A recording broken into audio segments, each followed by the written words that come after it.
Ақжайық 16 орталығы былтыр желтоқсан айында ашылған болатын. Қазір орталықтың жұмысы қызып, мамандар облыс тұрғындарына емдік, медициналық көмекті көрсете бастады. Бұл жерде тірек қимыл аппараты бұзылған және психоневрологиялық патологиясы бар балалар, сондай-ақ бірінші, екінші топтағы мүмкіндігі шектеулі ересектер медициналық көмек пен әлеуметтік қолдау ала алады.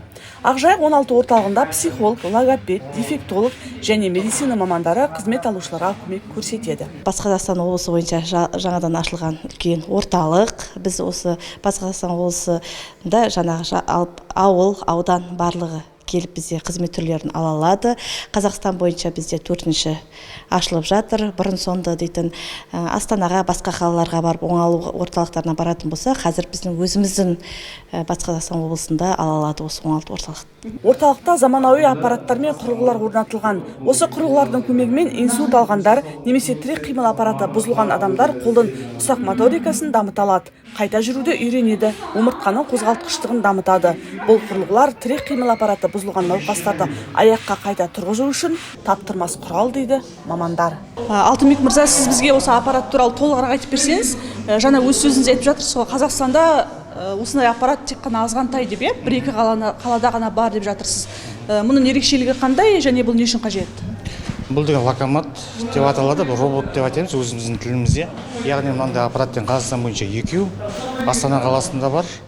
Сосын яғни бізде Астана қаласында ол деген жаңағы балаларға арналған. Бізде көріп тұрғаныңыздай ортезосематилет, яғни балаларға да, ересектерге де қолдануға болады, яғни универсальный. Сол жағынан тоже мына аппарат жоғалтқан навыктар дейміз, соны восстановить ету үшін, кері жүруге үйрету үшін арналған нәрсе құрылғы. Мынаның көмегі өте зор, жаңағындай аппарат өзі көтереді, өзі диагностикасын жасайды, қай мышца самайты жасап тұр, соны толығырақ көрсетіп, аппарат сол бағытта жүргізеді. Осы аппарат үшін бүкіл Қазақстан, Астана қаласында бар, енді қазір Батыс Қазақстан облысында жалғыз бізде бар. Ақжайық 16 орталығы 150 адамға арналған. Бұл жерде емдеу корпусы, бассейн, спорт зал, массаж кабинеті, физиотерапия кабинеті және сенсорлық кабинет те бар. Алыстан келіп ем алатын тұрғындар үшін жатын орын мен тамағы да беріледі. Ем өте жақсы, мамандар өте жақсы қызмет көрсетіп жатыр. Барлық қызмет алушылармен жақсы жұмыстанып, жұмыстар оң нәтижесін беріп жатыр. Денсаулығымда оң өзгерістер бар, аздап жайлап қозғалыс қосылып келе жатыр.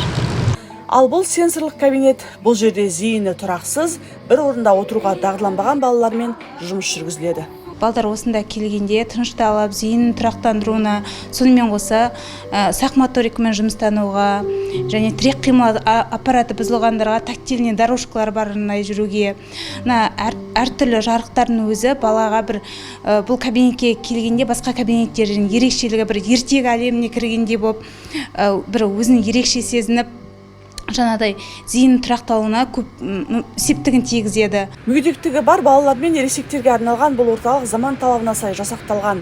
Бұрын өздеріне қажетті ем шараны алу үшін кезекке тұрып, Астана мен Алматыға ағылатын облыс тұрғындары енді алысқа шаппай-ақ осы аймақтың өзінде қажетті емдік шараларды ала алады. Жанат Көшкінбай, Наурыз Халитов, Жайық пресс.